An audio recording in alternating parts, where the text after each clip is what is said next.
The Buffalo Bills desperately need a big playoff run. With an elite roster yet some questionable coaching, the Bills have a great team. It just may not be that Super Bowl caliber team that the consensus wants to believe. I'm Chase Keller, and tune into this dive of the Buffalo Bills, why I believe they will finish 11-6, and how they came up in 7th in my 2023 NFL Power Rankings. While the Bills' offense is not to be underestimated, I do believe there are multiple holes that the team needs to work with. For that reason, the Bills aren't in the elite tier for offense yet, but it's great enough with their quarterback. So, let's discuss this offense. Josh Allen being the third best starting quarterback in the NFL helps elevate this group to elite status. He has a wide range of great passing attributes, along with being one of the best rushing quarterbacks. With all of this skill, I'm surprised he's only made one conference final to date. Let's split up his passing and rushing traits here. For passing, Allen has debatably the best arm in football with the capability to make 70-yard passes downfield and still deliver decent accuracy. By decent, I mean that he sometimes commands the ball too short, leaving for turnovers to happen. Outside of the deep game, he's still an efficient passer with good accuracy and great spatial awareness. There is one knock to his throwing, and that is his decision making. He does make some bad throws all around, especially in the red zone, and the rate that he does it at is very concerning. Switching to rushing ability, this is where the decision making gets good. He's great with vision and knowing when to scramble, sometimes doing it too much with the fact that the idea triggers whenever the gap is available. The last 2 seasons he has ran for over 750 yards and 6 touchdowns. The downside is that he does fumble a little too much, seeing 13 fumbles last season. With all of this being said, it's fair to say that Josh Allen is a top 3 quarterback in the NFL, but this may be his peak unless he can learn to make better decisions as a passer. The running back room is consistent, but with no good starter here, I'm not expecting much. James Cook was efficient on the ground last season, showcasing great vision and good athleticism as the main back. He worked better outside of the committee, which is why I believe that without one, he will break out in 2023. Cook's main good traits come through his patience as he waits to explode out of a run. Hopefully 2023 will bring more runs and he can get in the red zone more than just twice. The backups here are very solid. After a good 2022 campaign, Latavius Murray remains as a manageable starter.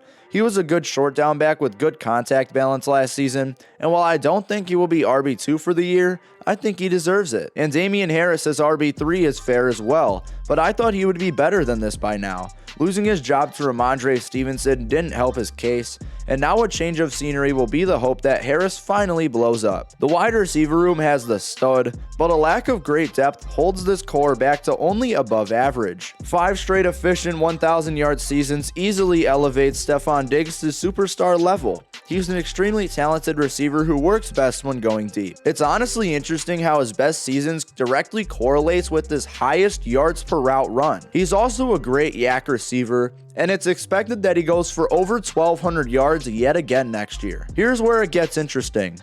I don't see much more than a manageable starter out of Gabe Davis. He's got the upside to be something good, but as of now, he doesn't have enough reliability for my enjoyment. With a drop rate of over 10% the last 3 seasons, I find it hard to trust Davis. I still do like his deep threat upside and his contested catchability nonetheless. And hopefully for this upcoming season, Khalil Shakir shows everyone why I loved him as a prospect.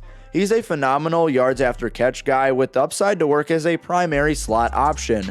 I do believe that Trent Sherfield will take that spot first, but Shakir will be quickly on his ass. If everyone is retained, this tight end room has the upside to be the NFL's best.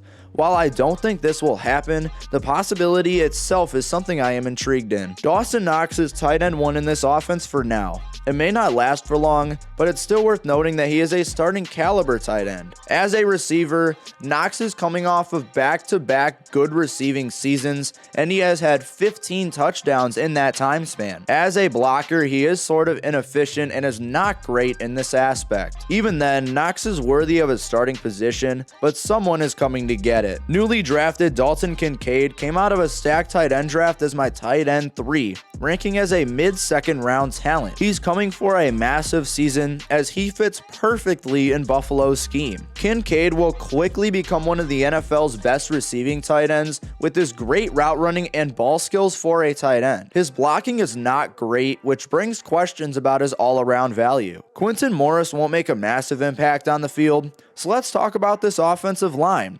It is a bit underwhelming, and there isn't too much upside, but there are some pieces to love here. From left to right, we start with the best piece in Dion Dawkins.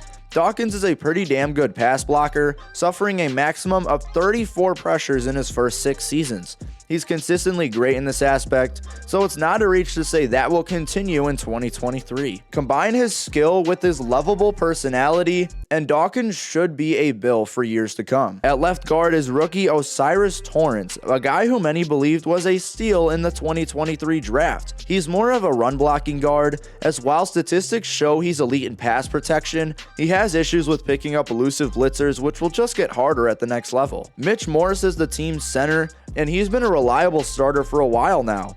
With him being 31, his skill will start to fade, but he should remain as an efficient pass blocker. Discussing right guard Ryan Bates, I was this close to giving him the second breakout grade on this roster. He was disciplined in his first full starting year last year, but he does need to take that next step to efficiency to be worth a starting job. For now, I do expect him to make that leap, but not a breakout leap. And finally, the worst starter here is Brandon Shell, who was on his 3rd team in 3 seasons. Shell is a good run blocker with nice pickup tendencies, but he's nothing spectacular. While the offensive line does only have 1 starting caliber player, the fact that there are 4 good backups on this line keeps it at under average. The overall coaching here is something I believe is a little overrated. For the offensive side of things, I believe that Ken Dorsey is not a great offensive coordinator. The main issue with Dorsey's modern pro spread scheme is the lack of variety and arsenal in his playbook.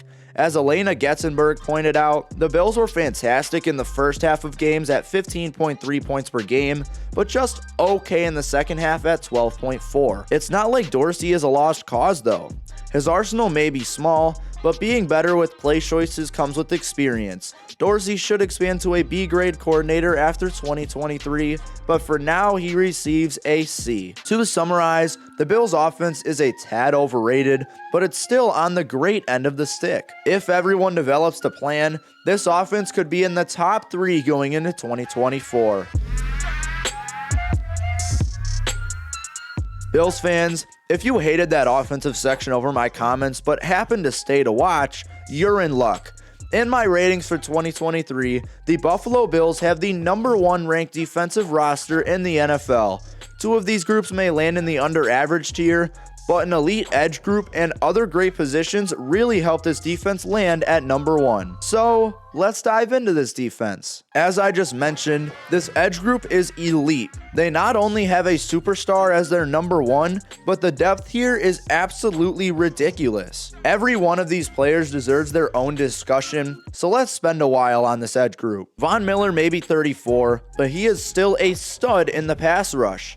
Sadly, he suffered from injuries to start his career in Buffalo, but I'm still expecting him to recover and continue playing at an elite level. He was easily on track for its 8th straight season of 50+ pressures before injuries got in the way. Along with his great run defense traits, he is still a superstar in my eyes. Then there is the up-and-coming Greg Rousseau, who is breaking onto the scene very quick. Many saw him as an extremely raw prospect, but after 2 seasons, he is playing like he's ready to be a superstar. In 2022, Rousseau put together 42 pressures, 8 sacks, and my personal favorite, 28 hurries. If he continues developing his pass rush like this, he will be a superstar by next season. Leonard Floyd was an FU signing for this season, as without him, the Bills' edge group is still elite. Instead, they somehow get Floyd as a rotational piece in this group. Floyd put together 54 pressures last season and 58 the year before, showcasing his great athleticism in the pass rush. This just adds another great edge rusher to an already elite edge rushing group. Even Boogie Basham is a starting caliber player with his tendencies to get the QB out of the pocket. In 2022, he may have only put together 18 pressures, but had the quarterback running on 13 of those, which is a phenomenal rate. This all goes without mentioning AJ Epineza, who is 1 overall point short of also being a starting caliber edge rusher. The defensive line gets even crazier when mentioning the great interior D-line group. While Ed Oliver's rating may seem a little low, I still view him as a star interior lineman with a very consistent skill set.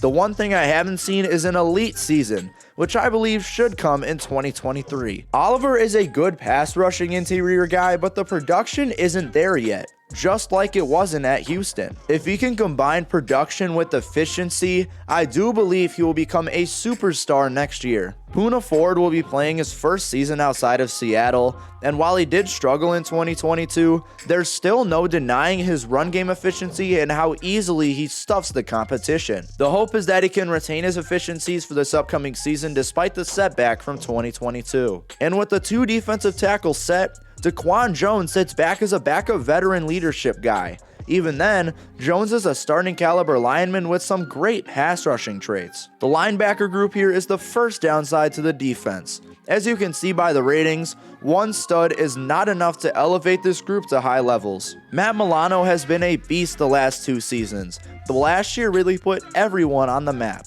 Not only was Milano a threat in coverage, but he was also a great blitzing linebacker who showcased underrated athleticism in 2022. Some stats I pulled were 19 pressures, 3 interceptions, 0 touchdowns allowed, and 26 run stops. Milano is a stud now, but it's on him to make that jump to superstardom next season. After Milano, it does get a little messy and upside driven. Dorian Williams is a prospect I marked as raw, but he is a very athletic linebacker who will likely retain a consistent skill set. Williams needs to show how good his skill set is outside of consistency. Terrell Bernard is a guy I wasn't too high on as a prospect, and he stays at a 60 overall going into 2023.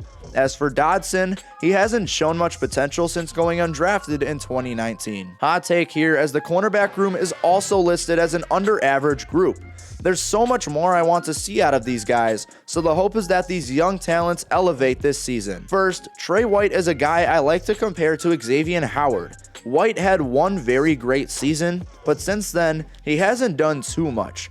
Last season was a setback as he only played in 6 games, and he put up some great coverage numbers last year outside of the fact that he gave up too many big plays last year and only 16 receptions. With a healthy season coming up, it is now time for him to prove himself. Taron Johnson is a very solid coverage slot guy. The last season was a bit of a setback, allowing 7 touchdowns and the longest reception of his career. He's now going into his 6th season, and before last year, it was just pure improvement every year. It could have just been a slump. So who says Jackson can't break out this upcoming season? He receives the 2nd and final breakout grade on this roster. Kaiir Elam was a disappointment as a rookie, but he was a rookie for a reason.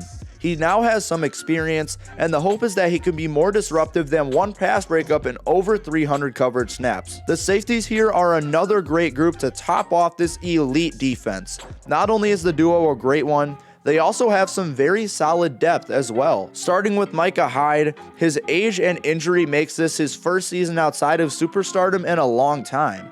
It's still very easy to note that Hyde is a great and efficient deep safety who allowed over a 90 passer rating just once from 2017 to 2021. Up next is Jordan Poyer, whose career in Buffalo was in doubt this offseason, but he returns, and he brings back an inconsistent skill set but some elite coverage abilities. In 2021, he played 574 coverage snaps, allowed only 61 yards on 13 receptions, and had 5 interceptions on top of it. That season alone is purely insane, but he is getting old, and his 2022 season was a step back in coverage. Buffalo also signed Taylor Rapp for 2022. Rapp is a good run support guy who works great anywhere on the field. He's efficient, but nothing comes out to me as great or elite. Obviously, I gotta talk about Damar Hamlin, as it is a blessing to see him back on the field this year. As a player, Hamlin does have a pretty consistent skill set with nothing bad to his game. The defensive coaching here is very interesting as Sean McDermott leads the way at head coach,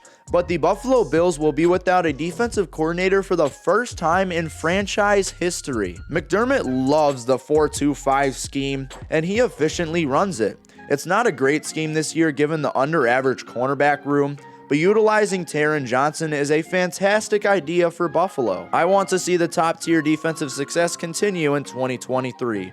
With the #1 defensive roster and one of the best defensive-minded head coaches in the NFL, it's almost like it's #1 or bust. To summarize, the Buffalo defense altogether is the best defense in the NFL. It could be this team's X factor in 2023, as if it can perform as the #1 defense, this Bills team could be on their way to a conference final appearance. Before I end every video, I go over the rating splits for offense, defense, special teams, and coaching, as well as the overall team. If you want to see how this rating system works, it is in the description below. Starting off with offense, they had a 78.19, which is 8th in the NFL, 6th in the AFC, and 1st in the AFC East. At defense, they have a 77.53, which is 1st everywhere. Special teams came out at a 72.91, which is 11th in the NFL, 7th in the AFC, and 2nd in the AFC East. And coaching came out at a 6 out of 10 or a 76 overall, which is tied for 20th in the NFL, tied for 11th in the AFC, and last in the AFC East. As an overall team, they came out at a 76.93, which is 2nd in their division, 5th in their conference, and 7th in the NFL. That's all I got for you guys today. Thank you guys so much for watching this video. If you enjoyed, please make sure to leave a like and subscribe to the channel for more content like this. We have 6 teams left to power rank, and we have 2 new series coming for the NFL season, so you're missing out. Once again, I'm Chase Keller from Chase Keller Journalism, and thank you guys so much for choosing this channel as your source of sports coverage. I'll see you guys in the next video.